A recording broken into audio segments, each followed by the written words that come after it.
Be sure and tell them Large Marge sent ya.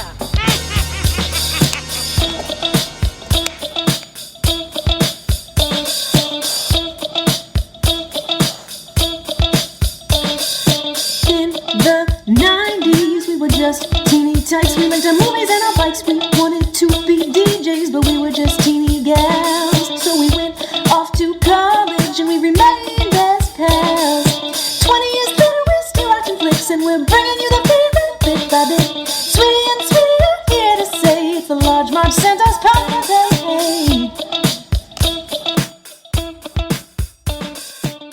Hey, Hey guys, welcome to the Large Marge Send Us podcast, your favorite podcast where two sweetie sisters talk about their favorite flicks from childhood. I'm Sweety with a Y. And I'm Sweety with an IE. And November is here. It's gonna be winter soon. But I thought I'd just sneak in like one more like pseudo spooky. Also takes place during Halloween, so it was like You jerk. Whatever. But so I have selected Donnie Darko. So Sweetie has never seen this movie before, which still shocks me a little bit. I was deeply obsessed with this movie when I saw it, and I remember I just like came across it like on television, like one of those years that we had like free HBO or Showtime or whatever. And it was the scene, I think, in the movie theater when he talks to Frank the Bunny, and there's like this like operatic kind of like ooh, like music, and like it was very like stylistically, I don't know, it was just like everything at my life just like aligned at that point. It was like everything that I was interested in like one moment, which was like weird like operatic dramatic music. Jake Gyllenhaal, super cute. When Frank takes off his bunny mask, he has like a blood tear, which I was like for some reason so obsessed with in high school, and I was like convinced that I thought of that idea, and I was like, oh my god, they stole my idea. But it was just like an amazing scene that just really made me love movies. I mean, I loved movies at that point, but I think this movie really like solidified why I liked movies and like what I was interested in movies. And I was just so intrigued by this movie. So I think I like bought the DVD right away and like watched it a bunch and was just like super obsessed with it. But Sweetie, was it your seen it. first artsy fartsy movie? Like, were you just into like mainstream think movies so. before this? No, I mean, like I was into like Hitchcock and stuff when I was little. So like I've always had kind of this like taste level that was like different. But it really, I think it definitely sparked my like interest in understanding like what makes a movie a good movie, and like what is this, what is that. And so I think it was just really formative for how, you know, my life as a creative person that likes to watch movies. Yeah, I mean, so my reference to this film is completely through Sweety. She's been trying to get me to watch it probably since like forever. And when she told me we were watching this, I was like, oh yeah, the one with the bunny. That's like all I can say. Literally every time she's told me this. Oh, watch this movie. Got to watch Donnie Darko. Oh, the one with the bunny. So that's like all I knew about it. I'll say in my defense, this movie came out in fall of 2001. So it would have been my freshman year of college. I was not doing any movie watching pretty much in college, right? Like, I just feel like that was few and far between. I'd go to like a couple here and there maybe, but it was just like difficult to go to a movie, and then you didn't really have any downtime to watch too many movies except like Legally Blonde, and like, you know, people were watching like that shit in like the freaking dorms. So really missed that. But I do remember also when like Jake Gyllenhaal started becoming this big star, this movie was like mentioned a lot. And in my head, I was always like, oh, that's the one like Sweetie's talked about forever and ever. But still never got around to watching it until last week when I watched it. So glad I did. I feel like I'm part of the group now. Welcome. And yeah, it was fun. So Donnie Darko, like I said, came out in 2001, so fall of 2001. Apparently, so if you've not seen this movie, I hope you have, a huge part of this revolves around what essentially is a plane crash, but you just see like a jet engine basically dropping from the sky. So this came out like right around when 9/11 happened. So they had all this advertising involving a plane crash, like on the posters. It was basically like all over it. So they had to pull all of that advertising. And then I guess the advertising wasn't as great that followed up after that. So like no one actually went and saw this movie in the theater. But as tends to happen, this kind of cult classic thing like comes about. Someone stumbles upon this, Sweety does on TV. And I feel like it really did grab people of a certain age, let's say high schoolers, moody high schoolers. Totally. And they just like, yeah, it became this cult classic around people right around like Sweety and Sweety's age, I'd say. So like people in high school in like the early 2000s. And now it's this big to do. And now Jake Gyllenhaal, yeah, is like this like huge star. And I mean, this wasn't his like first movie, but his first like starring maybe? Yeah, he was in that movie October Sky, I think was before that. Was maybe, and like wasn't he in Bubble Boy?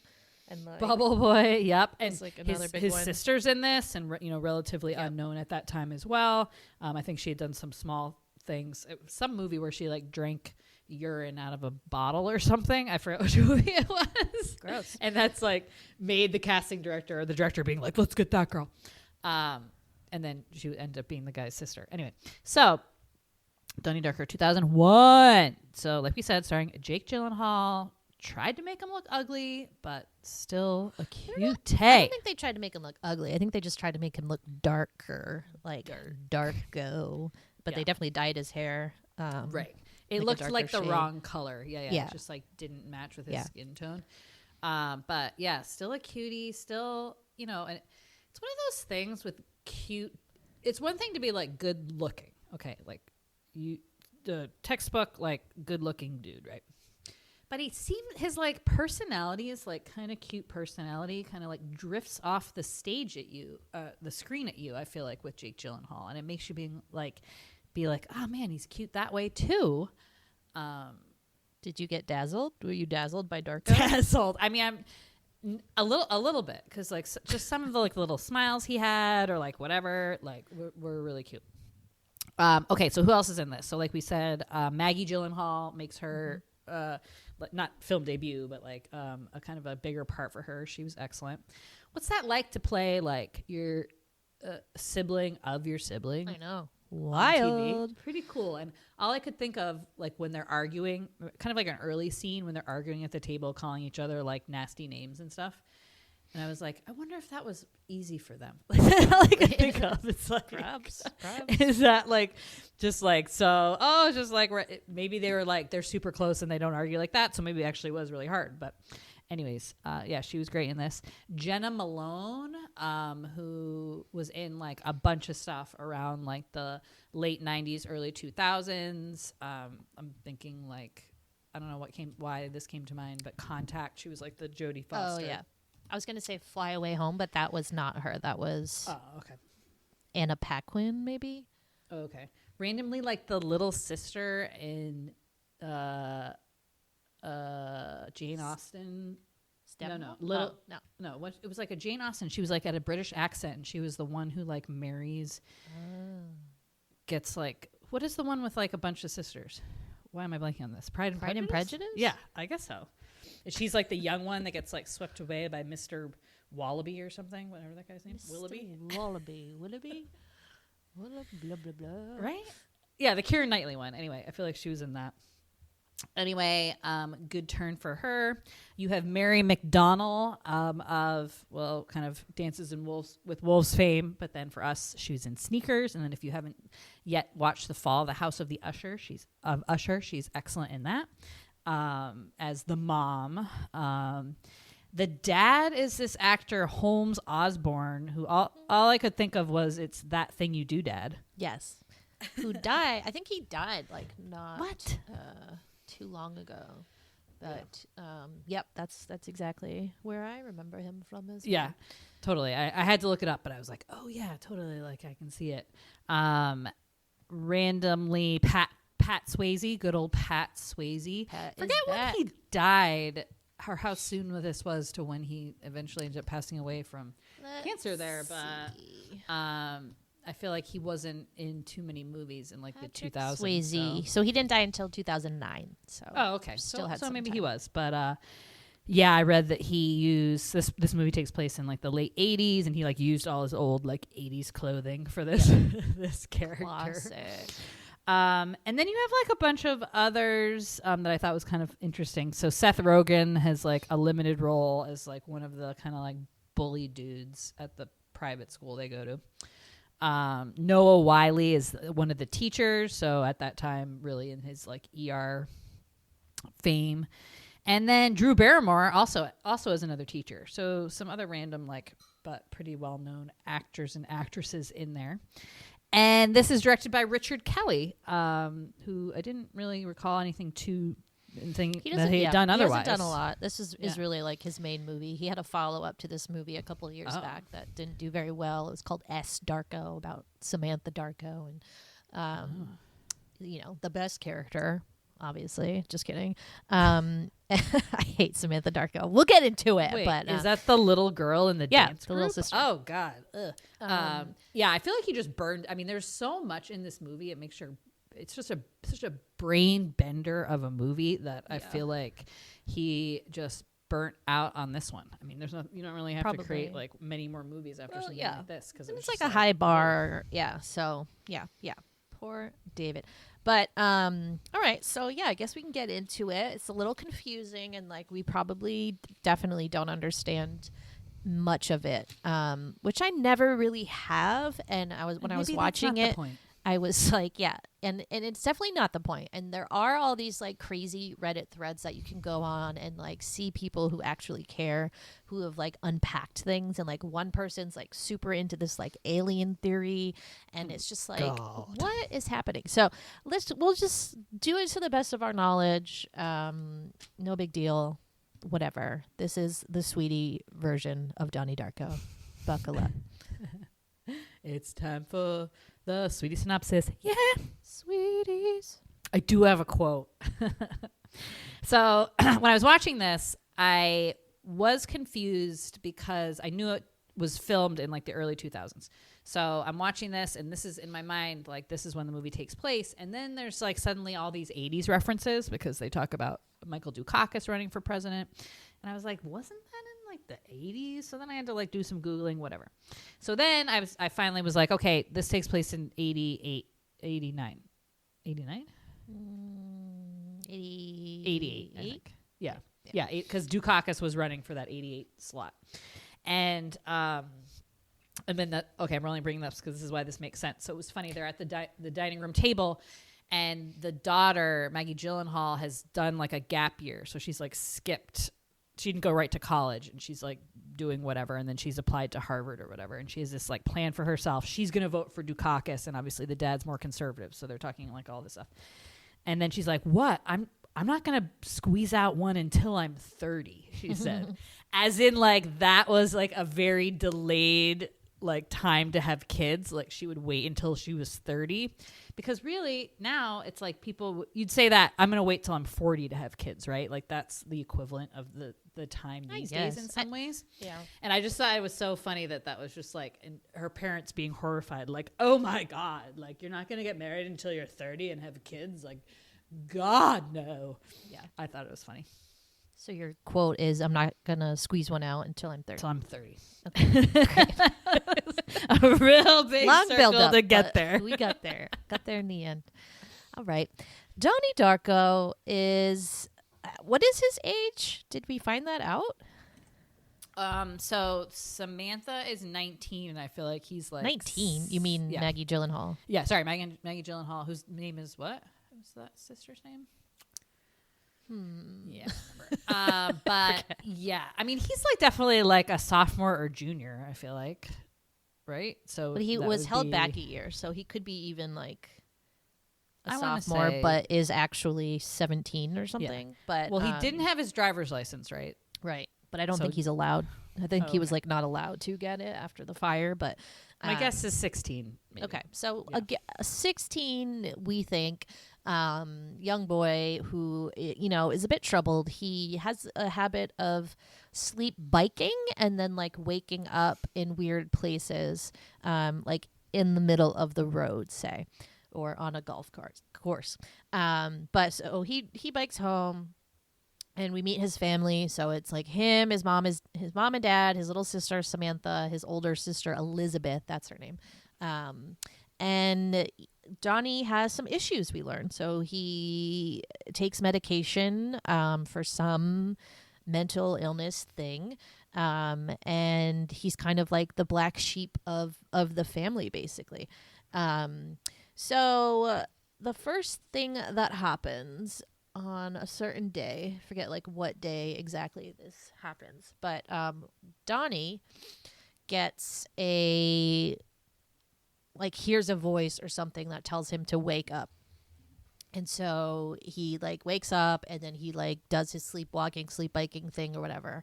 And then the voice tells him 28 days, 6 hours, 42 minutes, 12 seconds. That is when the world will end. And he's like, whoa, okay, this is like a weird thing. And he sees the bunny, or I forget, sorry, we watched this a couple of days ago, and now I'm like, I forget everything. So. But he like sees this like creepy bunny, and it's not like a bunny rabbit. It's like a very like architectural, like sci-fi looking bunny mask with like these like, like no eyes, just kind of like balls. But anyway, so he goes home. While he's going home, a giant jet engine thing like falls on their house exactly where his bed is in his room. And there's all these fire trucks and policemen outside. His whole family's like waiting outside, not very nervous that like Donnie either is or is not in there. Like they seem like cool cucumbers, and they do know that Donnie goes somewhere at night, and so they probably, I'm assuming they were like, oh, he must not be in there. But they still seemed very like, maybe because the people were like, we didn't find a body in there. Yeah, that's probably why. So they're like, oh, good, thank God you're okay. Like it fell in your room. So it's this whole thing. It's very mysterious. They don't know where this jet engine like came from. It has a serial number that's like not in existence yet, or like something weird. And so everybody's like, what does that mean? I don't know. Blah, blah, blah. So weird. So then let's see. I try to take things down into a thing. So it's just some like things that are going on. So Donnie goes to this like weird private like Catholic school or something that is like, seems like all ages school. His sister seems like 6 years old, but she is in this school with Donnie and these other girls who are like 13, 14, I would guess. Yeah. But his I guess sister it's seems like so a much 6 younger. to 12 school, if that like exists. Okay. I know there's like K to 8, so I think there is like a chance, and especially in like a private school maybe, that you would be going to school, basically middle and high school, in like the same building, and they all like, yeah, they wear uniforms. Then it seems like, and his family's like affluent, right? So Yeah, it seems like they live in this really fancy neighborhood. Their house is huge. But they have they're this not, big spiral staircase, Yeah. Chandelier, and yeah, and so it seems like a kind of an affluent private school. But his parents, but his family is like not religious or like whatever. So like that whole angle of this always kind of confused me. But it was the 80s, so religion was like, yeah, religion, God. So this like local celebrity, Jim Cunningham, who's played by Patrick Swayze, has developed this weird like fear program where like they've decided every person can lump every emotion they've ever felt into 2 categories, love and fear.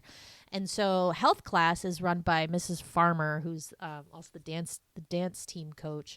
And instead of health class, gym class. This is gym class. They're sitting in a room and doing this fear exercise, whatever. And they have to watch these like horrible like 80s videos that were like hilarious.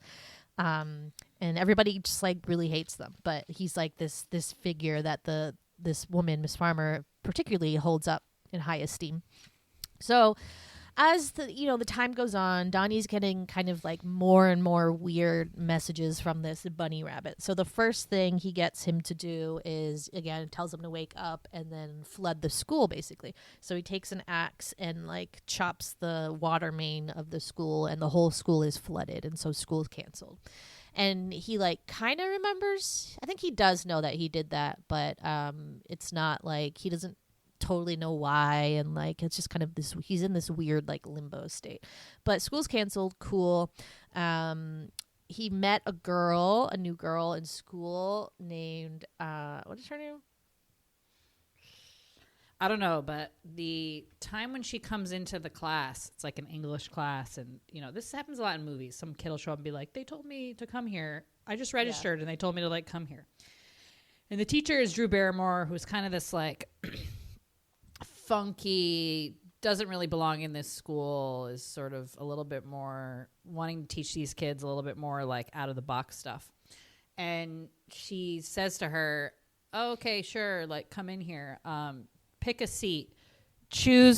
Sit next to the guy who you think is the cutest." Oh my God, I was like mortified. Can for you her. imagine? And I Like- cannot imagine that, what you would do in that situation. Never mind, I didn't see like any, because I was confused because there's no empty desks anywhere. Right. So she had to So, oust whoever. Yeah, she had to kick decided. out somebody. But It can was you very imagine bizarre. that? Yeah, Oh so- God! And you're like so- a stranger, so you don't know anything Yeah. about these guys. And maybe that was her point. Like she didn't know So awkward. anyone I mean- in the school. She was just going by looks. Yeah. Anyway, she picks Donnie. It was, yeah, she picks Johnny. Her name's Gretchen. So they have this kind of like weird, like connection. Like that you I'm would in automatically because he knows that she thinks he's cute, right? Yeah. Because that's already out of the way. Yeah, exactly. So they're trying to find out who flooded the school. The person who did it also wrote, "They made me do it," or "He made me do it," or "They made me do it." They? Seems like it should be he, but and so they have everybody like write that sentence on the board, and they can't really figure out who did it still. And then Donnie has a run-in with the teacher, Mrs. Farmer, in the gym class. So she's having them do this exercise with the cards, and he tells her to stick them up her ass, basically. And she's so upset and like has a meeting with his parents and the principal, and he's in big trouble, so he gets like suspended or something or whatever, like some stupid thing. Then during the school talent show, Donnie is watching a movie with Gretchen in a movie theater, and then she falls asleep, and he, talks to the bunny again, tells him, she shows him, before that, he had found Jim Cunningham's wallet, like outside of his like giant mansion house. And then Frank the Bunny was like, "Now you know where he lives." And then in the movie theater, Frank the Bunny's like, "Burn it down, burn it to the ground," or whatever. So, and then there's a picture of Jim Cunningham's like house on the screen. So Donnie goes and burns down Jim Cunningham's house while everybody's at this talent show.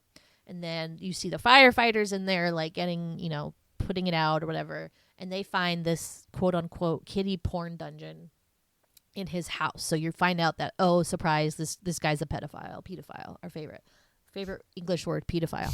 Not favorite thing, but favorite word. Sorry, just want to clarify that. And so then, this like things are getting like progressively weirder. Donnie sees like these weird like time things come out of people. He like learns about time travel. His teacher like gives him this book by Roberta Sparrow, who's this like old woman, very old woman who lives in their town, who just like walks to her mailbox and checks it every day. Like that's all she does. And she's like 102 years old or something. But she wrote this book on time travel, and it's like all these things that Frank the Bunny keeps telling him about. So he's like very intrigued by this. So he's trying to like put all the pieces together. He like knows there's like this date that's approaching, and he like doesn't really know what to do. You see him talking to his therapist. Apparently according to his therapist, Donnie has like paranoid schizophrenia or like something like really serious. And the only reason she thinks that is because he's talking about seeing this like rabbit bunny Frank, right? And my friend or something, she calls him. And calls him like calls his friend. And like, sure, yes, but I'm still not convinced that like Frank is a product of like his mental illness, or if this is just like the time travel like world or whatever. Because other than that element, Donnie doesn't seem like that crazy to me.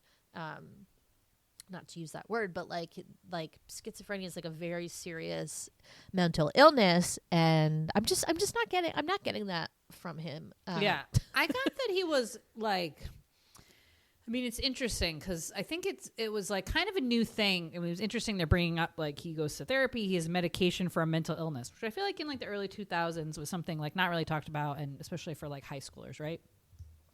But to me, he did just seem like almost like an overthinker. Like he just seemed like a real deep thinker for that age of a boy who, they show him with his friends and they're kind of just like goons. All they talk about is like sex and they're shooting whiskey bottles like in a gun. Like that's like your typical 16-year-old dude, right? Mm-hmm. And Donnie just seems like a little bit, he's dark. He's Donnie Darko. He's dark and he thinks about things like, so he's has a very like existential mind. So he's thinking about like death a lot. He's thinking about, is there a God? Like, can I believe in a God if like, and then he's the just ladies, deep. Yeah, I feel like he's just deep. So, but because he had some behavioral stuff, which seems like stemmed from this deep thinking, like he didn't know where to put it or how to emote it. So he acted out with violence. Cause I think the reason that whole like trajectory started for him was because he burnt down. What did he burn down? Like an abandoned house or something? I thought it was house like or something. House Yeah. So he just he's like acting out in like violent ways, which is something that is super typical for guys, right? Like I said, like they don't know where to put. They're not talking to anybody. So it's great he was in therapy and they're trying to like mitigate that. Yeah, I think the schizophrenia thing is just coming from the bunny thing, which we'll find out later why the bunny guy was visiting. It wasn't schizophrenia. It was time travel, guys. It's time travel. But okay, so now we have arrived at like the pinnacle point. So meanwhile, his little sister is in like this like all-star dance team in the school called Sparkle Motion. And they're like it's like 5 girls, and they do a dance in the talent show to the to Notorious. By Duran Duran. So Notorious, boom, boom, do, do, do. It's a great song. Definitely added this to a burned CD when I was obsessed with this movie. But they end up obviously winning the talent show, which is clearly rigged for them to like go to that talent show. And then they get invited to perform on Star Search, which is like such bullshit because it's like they're like not even that good. Like they put Samantha Darko as the main dancer and she sucks. She's like looking at everybody else instead of like doing it's so bad. But anyways, so the mom has to go bring them there because Kitty Farmer, the gym teacher, has to go support Jim Cunningham at his court trial where he's a pedophile. So instead of like, she's like, this is just a smear. Like he's not what they say he is. And just like classic crazy person who thinks that someone is not a pedophile. Guess what? The person's always a pedophile. Like if they find a kitty porn dungeon in your house, I got bad news for you, Kitty. Kitty. Why was that lady so obsessed with him? She was obsessed. She just didn't want. She was so annoying. She just had egg on her face because she supported him so much, and then he ended up being like a weirdo. But yeah, I just don't know why that would be like. You feel like you need to support him. I think that can just be done for you. That can be a reason why you don't need to support someone anymore. Like, right. Anyway, yeah, I don't know. Weird, strange, but yeah. So the mom has to take them to Star Search. Donnie and Elizabeth are alone because the dad's on a business trip. So they decide to throw a party because Elizabeth got into Harvard and they're like, sorry, hold on. So Star Search would be filmed in LA, right? So where is this? I don't know where they are. Is this I don't know, also but they're in taking California? she said they were taking a red eye. So they're on so the it must have been yeah. East Coast, I guess. Yeah. But I don't know. Probably like New Jersey or something. Yeah, somewhere weird. Although when he's like overlooking when he wakes up, that first scene from Sleep Biking, he's like it looks like Pacific Northwest. Yeah. So it was kind of confusing. That's why I was confused. Yeah. Okay. Yeah, I don't know if they thought about that much. But anyway, so they have this Halloween party. Gretchen comes over. She has like some traumatic past where like her dad stabbed her mom, so she's in like witness protection program. And she tells Donnie that like her mom's missing and like her house is all like scary, and he's like, I don't know what to do. So she comes with him. They go to Grandma Death's house because Donnie needs to talk to her about this time travel thing. He's running out of time. I think they have sex first. Oh yeah, they had sex before that. So innocence over, and they go to Grandma Death's house. They go in the cellar, and then these 2 like punk ass kids. One kid is Seth Rogen, who's like not that big of a threat, but this other kid is like this crazy maniac who has like crazy knives and is like always trying to kill Donnie. Even though I think that kid needed the therapy. That kid needed the therapy for sure. And I just like Donnie's like not. a nerd. Like, he's not someone that those guys, I would think that those guys would pick on, because he's kind of like plays to their sensibilities of like, you know, like he told the teacher to stick the cards up her ass. Like, wouldn't they love that? Like, why do they hate him so much? Yeah, I don't know. I didn't get those bullies. They were like, so They weird. were just like loser bullies. They weren't like, just like the popular bullies. of, crazy like, delinquents. 80s, more normal 80s TV. It was Yeah. like bullies, but nobody liked them and thought they were losers. I don't know. Yeah. It's So weird. they're in Grandma Death's house too, because the thing is that like the lore is that Grandma Death has all this money in her old house, so people are always breaking in and trying to like find stuff. So those guys were already in there like trying to steal things. They like throw Donnie and Gretchen out on the road. They like throw Gretchen to the street. And then wherever this is this like weird abandoned like road. There's like only Grandma Death's house on this road. It's like this long dirt road, whatever. So a car's coming and Gretchen's still on the ground, and unfortunately the car runs right over her. And Donnie's like so upset. He had found his dad's gun previously because the time arrow things like led him to his dad's closet, and he found a gun. So he has the gun with him. Who should get out of the car but fucking Frank in the bunny costume, the real Frank. And he's like, I'm sorry, like, what were you doing in the road, man? Like, fair point, Frank, but why are you going so fast? And were you wearing your bunny mask when you were driving? Because that seems like very dangerous. Anyways, Donnie's pissed, shoots Frank right in the eye, which is exactly where Frank the bunny has an eye missing. And then puts dead Gretchen like in the car. And he had learned about time travel, and that you need this like vehicle to like go through a wormhole and blah blah blah. So he's like watching the world end. Basically, there's like all these like black clouds and smokes and like weird shit. And then you see his sister and mom like on the red eye home, and it's like turbulent, and they're obviously going through this like wormhole or whatever that has opened in the sky, which is what makes the jet engine fall on the house. So we gather that Donnie has decided he needs to save the world, or like in people he cares about, by going back in time and staying in his bed that night so that the jet engine like falls and crushes him and he dies. And then none of that stuff that happens in this movie can happen and everybody's okay. So that's the time travel thing. And then it kind of like the movie like rewinds itself. And then Donnie is laughing and smiling instead of like whatever was really happened in that scene before he dies. And then they play this really beautiful piano version of Tears for Fears song. Mad World. Yeah. And it's very beautiful. And then you see all the characters like wake up and feel like confused about like something, but they don't know what. And then Gretchen bikes by the house at the end when all the paramedics and the firemen are there, and she's like, what happened? And some like random kid's like, this is my neighbor Donnie Darko got killed. And then she like sees the mom and like waves to her, and they have this like weird connection, even though they never met like in the alternate universe or whatever. And so that's like it. And so it's confusing because everything that happened was like, I don't know. It's, time travel, man. So Frank actually was like his sister's friend or maybe boyfriend. And he was like around throughout this whole movie, but like you don't realize that he's Frank until the end. And like he's the guy that he shoots and blah, blah, blah, blah, blah. So like all these things. And obviously a lot more shit happened like in between the movie, but that's the central stuff. I still don't really understand, like when I really sit down and try to like think about, but like did Donnie like go through the wormhole in the car, or like what was that whole thing? That's what I don't get. Like how did Donnie get back? How did Donnie time travel? Just by like sitting in that car on the mountaintop. I don't even remember that part, to be honest. I just remember then it was just like they're bringing his body out of the house.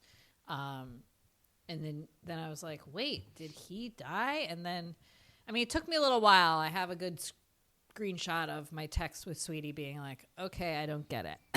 Right? Like but I stopped watching it. But I feel like I just watched this Netflix show, Bodies, about time travel. So I feel like I had like a lot of time travel knowledge like in my head. But also I feel like almost all of my time travel knowledge stems from Back to the Future. And basically Doc Brown saying like alternate 1985 to me, basically like when you can change stuff that'll like change the past, right? Anyways, I don't know why I'm bringing this up because now it doesn't make sense of what we were talking about. But yeah, I feel like wormholes. I mean, you just can't explain that stuff. It's like it's way too complicated. It's fringe. Yeah, it's fringe Yeah. science. It's like not totally proven or like real. Yeah. So it's all just. I mean, people can make anything they want up because we don't know what it is. Yeah. I mean, there's all these little things sprinkled about in the movie that like leads that all come together at the end. Basically, he was like dreaming all of this stuff that was going to factor into him, that he kind of had to like, that were going to factor into happening to him, that he was then going to change by dying, I guess, in the plane crash. But anyway, yeah, I just think you can't think about it too much. You know, it's just was, you know, the theme of the movie being like, this is like an unhappy guy who was just very tormented by like basically how the world worked, and then like basically got a way out and was able to like save everybody he loved by kind of sacrificing himself, right? Mm-hmm. And then so there's obviously all the time travel element. There is this big element with the book Watership Down. You keep saying that, but I didn't see that at all in this. When you had said that, I was like, what is she talking about? I didn't hear them mention that at all. So originally they're reading, and I've never read this, the Graham Greene book. Yeah, The Destroyers, which I think is a short story. Yeah. About robbing, like these kids like rob an old man or something, and I guess that like might tie into like the robbing the old time travel lady. But then they can't read that book anymore because the gym teacher lady like basically has some hubbub about it, and I forget why, because it was because kids doing bad things or something. Because then the school flooded because they did exactly what happened in the book, because that's what he was reading, and so he just like okay. So then that book gets like banned or whatever, and then they read Watership Down, which is the book about the bunnies, and I guess it only ties in the sense that like because he was seeing that rabbit, but then they watched the cartoon, that Watership Down cartoon. Yes. Did you watch the director's cut, or did you watch the director's cut? Oh no. Okay. So wow. Okay. Wow. Yeah. Wow. So I guess I got extra stuff. Okay. You did. Yeah. So that is a part of it. But like, what is the plot of Watership Down that would tie into the whole thing? I mean, nothing. Not really. I mean, it's just that the bunnies like trying to find like a new warren, basically. Okay. I don't think it super ties into it, other than the bunny thing. But, like, very interesting. Wow. So the director's cut, they released a couple years after this because people were, like, unhappy. They were like, I don't get it. I need more information. And so you actually probably got more information than I did. But I think I've only seen the director's cut, like, once, and I didn't love it.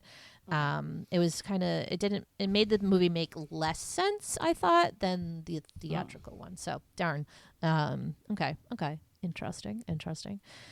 Where were we going with that? I guess we can just talk about stuff now, because now I feel like we're going to get off the rails. But so Drew Barrymore as the teacher. Never liked her much as this teacher. She's just like not very good, like acting wise in this movie for some reason. Like I just never believed her as this teacher.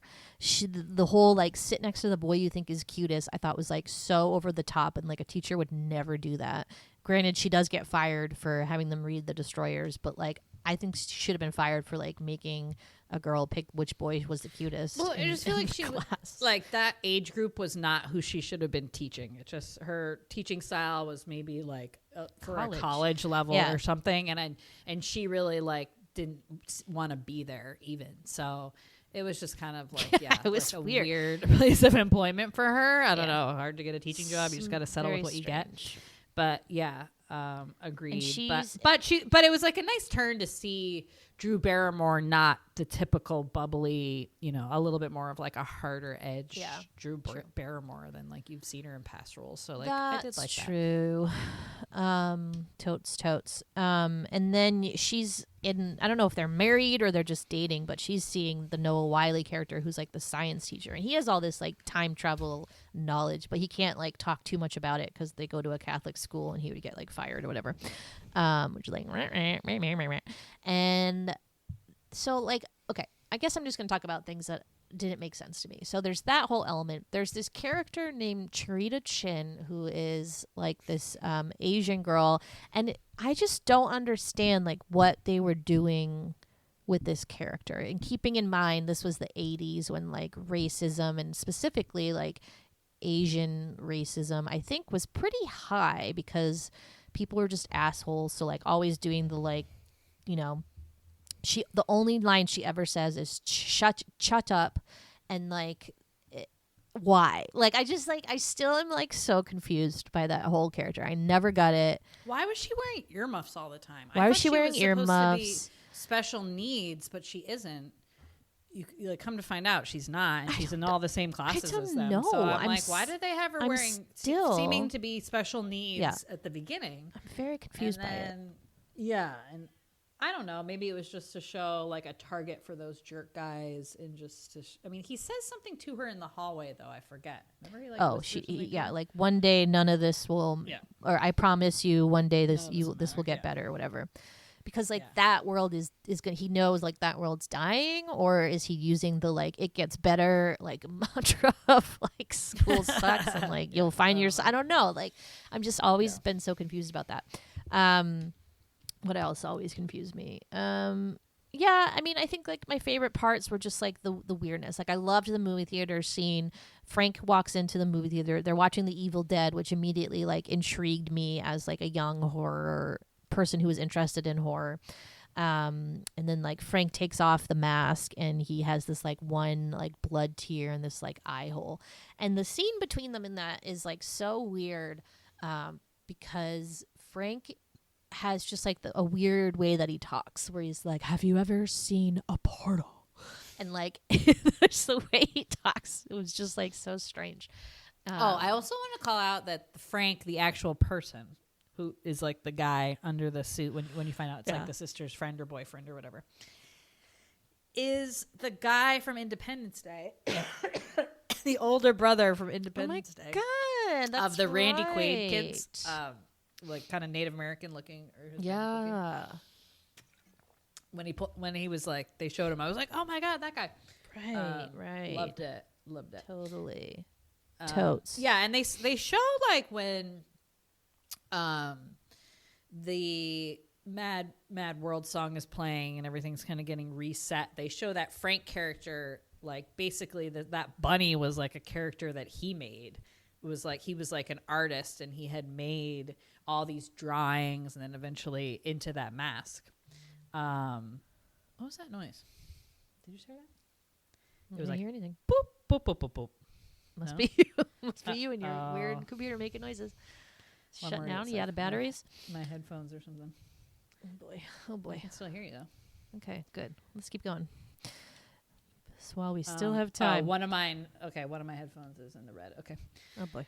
Oh my God, guys, speed it up. Okay. So I want to talk about just two things. So first of all, the Iowa test. So the Iowa tests get brought up. Does everybody remember those? Good times. So they were like the standardized tests that everyone had to take, and they came out of Iowa, but they had been like around since like the 20s. So the U.S. started like peddling these standardized tests to start like making sure everyone, so they could gauge like how the kids were doing. And then I think eventually we changed to the California version of those, if you remember, the CAT test, I want to say, or something. Mm-hmm. Do you remember that? Yeah, of course. And then, because they bring it up because he does extremely well on the Iowa test. So they know he's not like, even though he's behavioral problems, he has, he can take standardized tests well. So they know he's smart. And now in Massachusetts, we have our own version of this. And it's like a test that they use now that I think even you need to take it to graduate, though they're trying to reverse that, I think, in legislation now. So it just like brought me back to the standardized test day, like times you'd start them in elementary school. You filled out the little bubbles, like with your number 2 had to be the number 2 pencil. And yeah, that just, I was so bad at those. I just could most never people do are, standardized and it's not testing. I'm a very smart person, but I just got such low scores. Not in the CAT test so much, but the SATs I just like could not do and just like did not care about. And was it's just too like, much pressure and I hope that colleges are sort of turning away a little bit from using those as well. I mean, it's just not like a good thing. No. Also, obviously, late 80s, early 90s, the Star Search connection, which we've already talked about. Oh, man, got me so excited. love that show, obviously, from, you know, looking back and then now seeing all like the famous people who came out of that show, you know, all the Mickey Mouse Club, Beyonce, whatever, like everyone with any kind of talent, like got to go to Star Search. And that was just like your somewhat like ticket to fame. Really brought me back. Ed McMahon, the 3 stars, 3.25 stars. Yeah. Yeah, 3.25 stars. Like, and voting, the mom even says something. We should watch that for an episode. Totally. Oh my God, it's so good. I remember they had, you know, they would have those little dance groups of, you know, girls and boys, and singers and. Well, one of my headphones did just die. Both of them? Just one. Oh, okay. Well, geez, yeah. Wrap it up. Great. We'll add that to the list. But yeah, Donnie Darko. I mean, cool movie. A lot of ideas, a lot of big ideas. It's definitely one of those movies that like they don't deliver you like this nice package tied up in a bow of like, this is what happened. Here's an easel telling you exactly what happened. It's really more ambiguous than that, and like that's cool and that's fine. And like movies can be like that, but some people have a real problem with that. And they like can't handle things not making sense. So for those people, I don't think love this movie. If you're more like open and like fine with ambiguity, sure, you'll love it. If you like weird shit, you probably love this movie. So there's a lot of fans that love this movie. And then there's also people that are like, that movie's dumb, doesn't make any sense. Well, so like I said in the beginning, I think movies coming out for teens at this time were like, Bring It On, and like that, like this was style very of stuff. different. So I think it's such a good thing to have. And like I said, for the little bit more of, I'm using the word moody, but like maybe that's not even the correct word, of teenagers like that, like what a connection, like what a thing to like put out there for like another group of kids who were really looking for something that really fit a little bit more their personality. And I'm glad it's kind of withstood the test of time somewhat, or whatever the cult classic kind of label that gets added to it. I will say it was pretty long, but maybe that was because I watched the director's cut one. Thank you. I think it's like a normal like movie. And then lastly, I just want to talk a little bit more about Jake Gyllenhaal. So do you still have like this intense love for Jake Gyllenhaal? Have you seen him in stuff recently? Like, no, has it dissipated? After the Taylor Swift debacle where you backed away? Maybe, yeah. I mean, I definitely loved him like through most of middle school and high school probably. And then, once I heard more about like his character and like alleged, you know, what he was mean to Taylor Swift about or like whatever, I was like, ugh, what a jerk. So yeah, I don't know. It kind of petered out for sure. I still think he's cute, but he's not on my list anymore. I would say. I did double check because I thought I heard this, and I was correct that he was a method actor for like a while, and he has since like turned away from that. He decided, and like whatever, last time he hosted SNL, he like joked about it because he was playing some role, and he told the director, he's like, I'm gonna lose like 30 pounds and be like so buffed, and then he just started realizing how like ridiculous that was, and he didn't have to like morph into every character. That's like not what acting is about, you know, like you can really like do your own thing. And so that made me feel a little bit better about him, because there's just something I find very off-putting about method actors. And I don't know, like it just like puts actors for me in this like crazy camp where I'm like, oh, nuts. Almost like, oh, you find out you're a Scientologist or something, like, oh, nuts. Like, I thought I could like you, but you're actually like X. So yeah, glad he's out of that camp. But still a hottie, still cute. I don't know, he's been doing anything like too crazy recently. I mean, like, where's he been? No big like movies that I know of, so I don't really know where he's you like been, Jake? Projects he's working on. But what is the Taylor Swift song that is the one dedicated to him again? Not I Knew You Were Trouble, but no, what's the other one? My friends talk to your friends, talk to my friends. We Are Never Getting Back Together. Yes, because I think that was a relationship where they went back and forth a lot, which don't blame you. But interesting. I don't know. It's just so funny. I love like relating to people through Taylor Swift relationships. He dated Reese Witherspoon from 2007 to 2009. Crazy. Yeah, and like, not that, you know, obviously I don't have any judgment about people remaining single. But in some ways, or like not being married, because he's not married and he never has been, and he just goes through women like kind of quickly. Huh? Right? Yeah. He's a classic Leo DiCaprio kind of actor. Yeah, and like George Clooney was like that, and then he finally settled down. So maybe there's hope. It's but possible, also, Jake. It's fine. If it's you fine don't have to do that. it's fine. Yeah. Do what you want. But anyways, glad I finally watched it. Thank you, Andre, for choosing it for this time. And it's November, so we'll try to round up a Thanksgiving movie, but I think we're really on the bottom of the barrel. We don't need to. It's silly. But yeah, no, thanks. I know. I'm just kidding. But I don't think there's any more. No, yeah, we did it. We did them all. We did Son-in-Law, so now we're good. I still think about that movie a lot. It's so funny, so strange, but entertaining. But yeah, thanks for listening. Sorry we kind of muddled through. It's a complicated movie, so like we did our best. But you can find us on Instagram at @LargeMargeSentUs. Thank you as always for listening. Bye. Bye.